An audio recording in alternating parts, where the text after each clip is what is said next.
جی مشتاق صاحب آپ کیا کہہ رہے تھے؟ سینیٹر مشتاق صاحب کالنگ اٹینشن والے نوٹس والے ابھی آئے نہیں. شکریہ مسٹر چیئرمین. میں ایک بہت ہی اہم ایشو کے اوپر بات کرنا چاہتا ہوں اور وہ ایشو ہے گزشتہ دنوں سپریم کورٹ آف پاکستان نے ایک فیصلہ دیا ہے قادیانیوں کے ایک کیس میں، جس کی وجہ سے 2-3 دنوں سے پورے پاکستان میں سوسائٹی کے اندر بھی اور سوشل میڈیا میں بھی ایک زبردست قسم کا ایک اضطراب اور ڈیبیٹ اس کے اوپر شروع ہے. تو میں اس کے اوپر، چونکہ یہ ایوان ہے اور یہاں بات ہونی چاہیے، اس لیے میں یہاں اس کے اوپر بات کرنا چاہتا ہوں. مسٹر چیئرمین، یہ کل سپریم کورٹ آف پاکستان نے ایک پریس ریلیز جاری کیا ہے اور اس پریس ریلیز میں سپریم کورٹ آف پاکستان نے 2 باتیں کی ہیں. میں وہ پڑھ کے سناتا ہوں. پہلی بات یہ کی ہے کہ چیف جسٹس قاضی فائز عیسیٰ اپنے فیصلوں میں قرآن مجید کی آیات، خاتم النبیین صلی اللہ علیہ وسلم کی احادیث، خلفائے راشدین کے فیصلوں اور فقہائے کرام کی آراء سے استدلال کرتے ہوئے کوشش کرتے ہیں کہ تمام قوانین کی ایسی تعبیر اختیار کی جائے جو احکام اسلام کے مطابق ہو.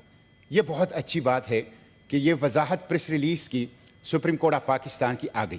دوسری جو اس پریس ریلیز میں وضاحت کی گئی وہ یہ کہ اگر کوئی یہ سمجھتا ہے کہ کسی اسلامی اصول یا کسی آئینی یا قانونی شک کی تعبیر میں عدالتی فیصلے میں کوئی غلطی ہوئی ہے تو اس کی تصحیح و اصلاح اہل علم کی ذمہ داری ہے اور اس کے لیے آئینی اور قانونی راستے موجود ہیں. چیف جسٹس اور سپریم کورٹ نے کسی کو نظر ثانی یعنی ریویو سے نہ پہلے روکا ہے اور نہ ہی اب روکیں گے. میں سمجھتا ہوں یہ دوسری بات جو اس پریس ریلیز میں کی گئی ہے یہ بھی بہت اہم ہے.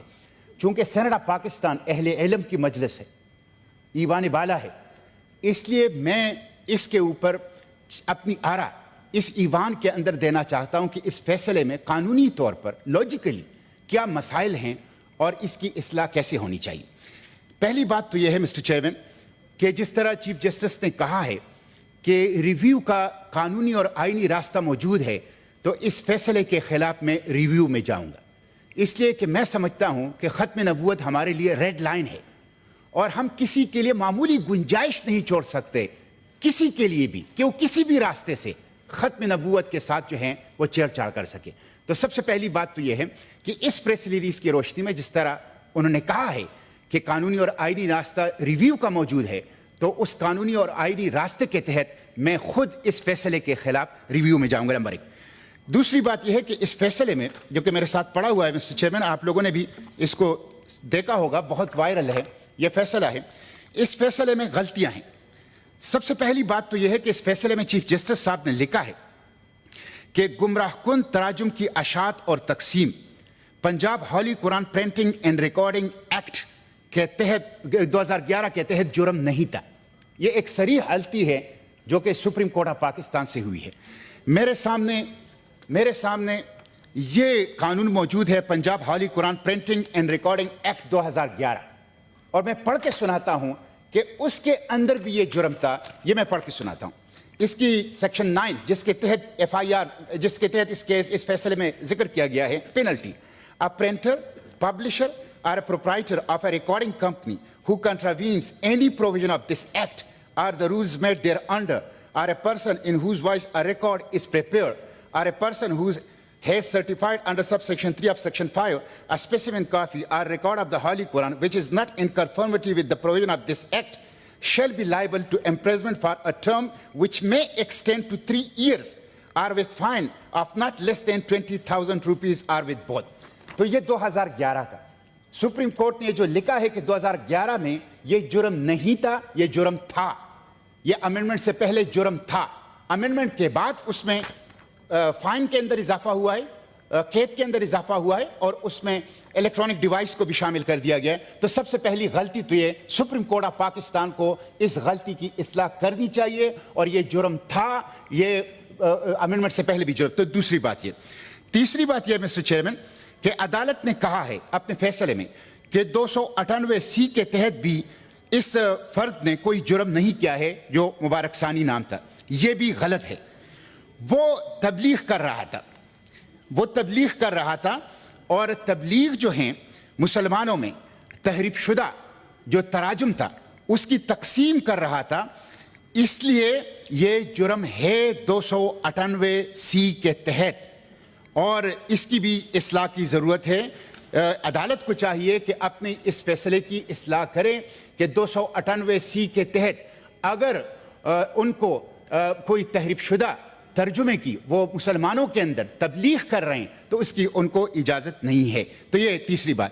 چوتھی بات میں یہ کروں گا مسٹر چیئرمین کہ اس فیصلے میں قرآنی آیات دیے گئے ہیں اور ان قرآنی آیات سے وہ اس کا موقع اور محل درست نہیں ہے. مثلا اس میں سورہ بقرہ کی ایک آیت دی گئی ہے لا اکراہ فی الدین اور اس سے یہ تاثر دیا گیا ہے کہ جیسے قادیانیوں کے اوپر کوئی جبر کیا جا رہا ہے. حالانکہ یہاں اس صورتحال یہ ہے کہ خود قادیانی مسلمانوں کے اوپر جبر کر رہے ہیں. وہ ایک گمراہ کن تفسیر قرآن کی تفسیر کے نام سے شائع کرتے ہیں اور پھر اسے مسلمانوں کے اندر تقسیم کر رہے ہیں. تو یہ اس آیت کا موقع اور محل درست نہیں تھا.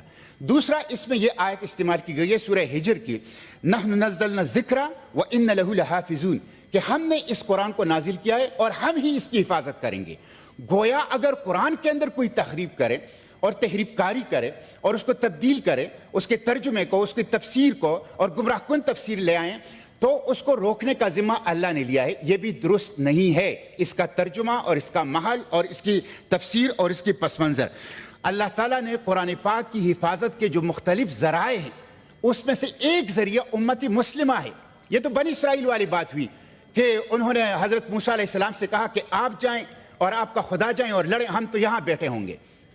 تو اللہ تعالیٰ نے یہ نہیں ہے کہ اللہ تعالیٰ اور قرآن وہ جانے اور ہم یہاں نہیں, ہم امت مسلمہ اس کی حفاظت کریں گے. امت اس کی حفاظت کریں گے اور اللہ تعالیٰ کی اس کی حفاظت کے اسباب میں سے ایک سبب امت مسلمہ ہے. یہ امت کی ذمہ داری ہے کہ اللہ کی کتاب کی حفاظت کریں, اس کو محفوظ کریں, اس کو پھیلائیں, اس کو نافذ کریں, اس کو بالا کریں. یہ امت کی بنیادی ڈیوٹیوں میں. تو یہ موقع و محل جو ہے وہ نہیں. میں سمیٹ رہا ہوں مسٹر چیئرمین. پانچویں بات یہ ہے مسٹر چیئرمین کہ فیصلہ اس فیصلے میں دستور پاکستان میں 2 منٹ میں سمجھ یہ چونکہ معاملہ اہم ہے اس لیے میں وضاحت اس لیے کرنا چاہتا ہوں. پانچویں بات میں یہ کروں گا کہ فیصلے میں دستور پاکستان کی آرٹیکل 20 اور 22 اقلیتوں کے حقوق کے ضمن میں حوالہ دیا گیا ہے. یہ بات ٹھیک ہے کہ آرٹیکل 20 اور 22 میں اقلیتوں کے حقوق کی بات کی گئی ہے اور ضمانت دی گئی اور سب دے رہے ہیں, لیکن یہ subject to law and public order ہے. یہ قانون اور امن عامہ کے تابع ہے اور قادیانیوں کے ضمن میں قانون جو ہیں وہ امتناعی قادیانیت کا قانون ہے. امتناعی قادیانیت کا قانون کیا ہے؟ امتناعی قادیانیت کا قانون یہ ہے کہ 298B اور 298C کے تحت قادیانی اپنے آپ کو مسلمان نہیں کہہ سکتے, اپنی عبادت گاہ کو مسجد نہیں کہہ سکتے, اذان نہیں دے سکتے, اپنے مذہب کو اسلام نہیں کہہ سکتے, مسلمانوں میں اپنے مذہب کی تبلیغ نہیں کر سکتے. یہ لا ہے جو قادیانیوں کے ضمن میں آرٹیکل 20 اور آرٹیکل 22 جو کانسٹیٹیوشن کے اس میں اور سپریم کورٹ کی جو ظہیر الدین کیس ہے 5 رکنی بینچ اس نے کہا ہے کہ امتناعی قادیانیت کا جو قانون ہے وہ بنیادی حقوق سے متصادم نہیں ہے. انہوں نے بھی اس کو انڈورس کر دیا ہے.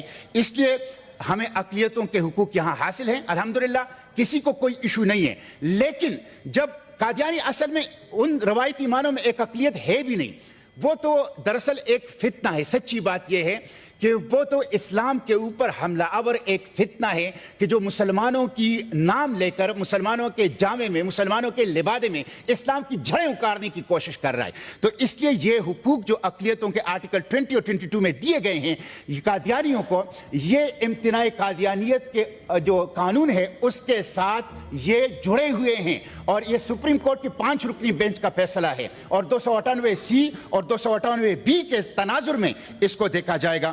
اور آخری بات مسٹر چیئرمین میں یہ کروں گا کہ یہ جو حکومت نے جو پیراگراف نمبر 6, 7 اور 8 اور 9 اور 10 ہیں اس فیصلے کی یہ جو پیراگراف ہیں 6, 7, 8, 9 اور 10 یہ irrelevant ہے. میں سمجھتا ہوں یہ اس فیصلے سے بالکل مطابق نہیں ہے, اس کو یہاں نہیں ہونا چاہیے. اس کی وجہ سے بہت سا ابہام جو ہیں وہ پھیلا ہوا ہے.